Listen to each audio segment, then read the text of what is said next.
ধোত্রে পৌঁছে গেছি। বেসিক্যালি আমরা কাল মানেভঞ্জন থেকে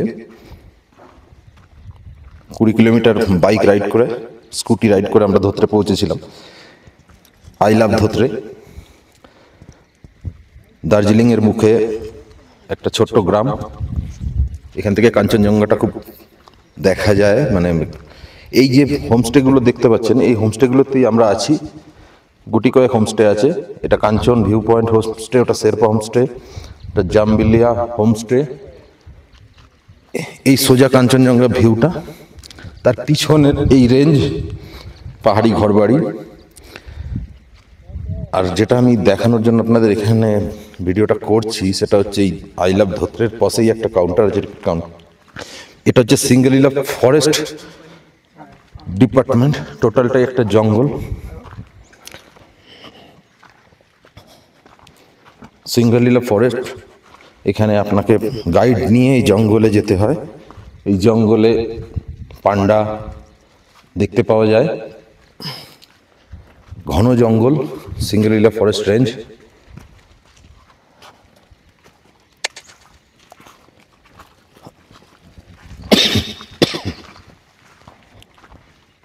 এখানে বিনা গাইডে আপনি জঙ্গলের ভিতরে এন্ট্রি করতে পারবেন না। এখানে লেপার্ড, ভাল্লুক এবং রেড পান্ডা দেখতে পাওয়া যায় একটু ভেতরে গেলেই। এটা সিঙ্গেলিলা ফরেস্ট। এই সিঙ্গেলিলা ফরেস্ট ক্রস করেই সান্দাকপু যেতে হয় ট্রেক করে। সান্দাকপু ট্রেকটা টোটালটাই এই সিঙ্গেলিলা ফরেস্টের ভেতর দিয়ে হয়। এখানে হয় না, মানে ফরেস্ট রেঞ্জের মাধ্যম দিয়ে মেঘমা চিত্রে সিঙ্গেলিলা ফরেস্ট পার করে টংলু, তুমলিং এর পর সান্দাকপু ব্যাক করার সময় গুরদাম হয়ে, রিম্বিক হয়ে, মানেভঞ্জন হয়ে মানুষ ফেরে। কিন্তু এই টোটাল ট্রেকটাই হয় এই সিঙ্গেলিলা ফরেস্টের মাঝখান দিয়ে। বিনা গাইড নিয়ে আপনারা কেউ ট্রেক করবেন না বা ভেতরে যাবেন না। গাইড বাধ্যতামূলক, ম্যান্ডেটরি। খালি পাইন ফরেস্ট।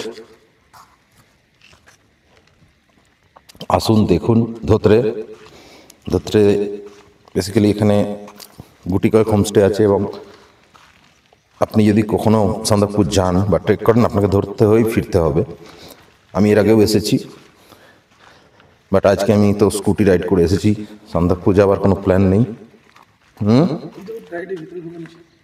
হ্যাঁ, গাইড ছাড়া ভেতরে ঢোকা নিষেধ। এটা একটা কাউন্টার, এখানে আপনাকে গাইড নিতে হবে, গাইড নিয়ে যেতে হবে।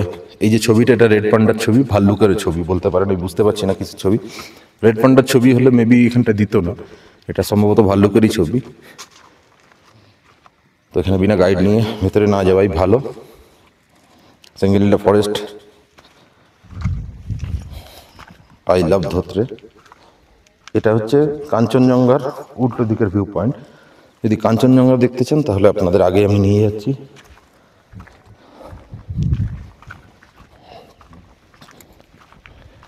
এই হোমস্টেতেই আমি ছিলাম কাল। আমরা যখন পৌঁছেছিলাম টোটালটাই ফগি, ক্লাউডি, পুরো বৃষ্টি। আজ ঘুম থেকে ওঠার পরে এত সুন্দর একটা ওয়েদার হয়ে যাবে, মানে জাস্ট সো লাকি।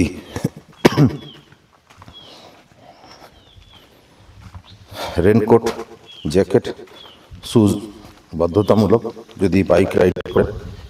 এই আমার হোমস্টে, এই আমার scooty access. Kanchan view point homestay, Dhotrey forest village, Darjeeling, West Bengal. Contact নাম্বারও আছে। শেরপা হোমস্টে। এই পয়েন্টটা থেকেই হচ্ছে কাঞ্চনজঙ্ঘা। বাট আমি কি বলি, এই ক্লাউডের জন্য আমি দেখাতে পারছি না। সকালবেলাতেও পুরো পরিষ্কার দেখা যাচ্ছিল, এখনও দেখা যাবে, তার জন্য একটু আমাকে ওয়েট করতে হবে। কখনো ক্লাউড আসছে, কখনো ক্লাউড সরে যাচ্ছে। মানে ধোত্রে আসে মানুষ এই ভিউ পয়েন্টটার জন্যই। খুব কম সংখ্যকই মানুষ আসে এখানে। তবে মানেভঞ্জন থেকে ধোত্রে আসার জন্য পুরো সিঙ্গেলিলা ফরেস্টের মাধ্যম দিয়েই আসতে হবে। রাস্তা খুবই খারাপ, সাবধানে আসবেন। Thank you. এখানে কিছু কিছু পাহাড়ি ফুল রয়েছে যেগুলো আমরা বাড়িতে লাগাই, এগুলো অটোমেটিক এখানে ফুটে রয়েছে। এই ফুলের সাইড থেকে ভিউ নিতে পারে। শেরপা হোমস্টে আছে। ওকে, থ্যাংক ইউ।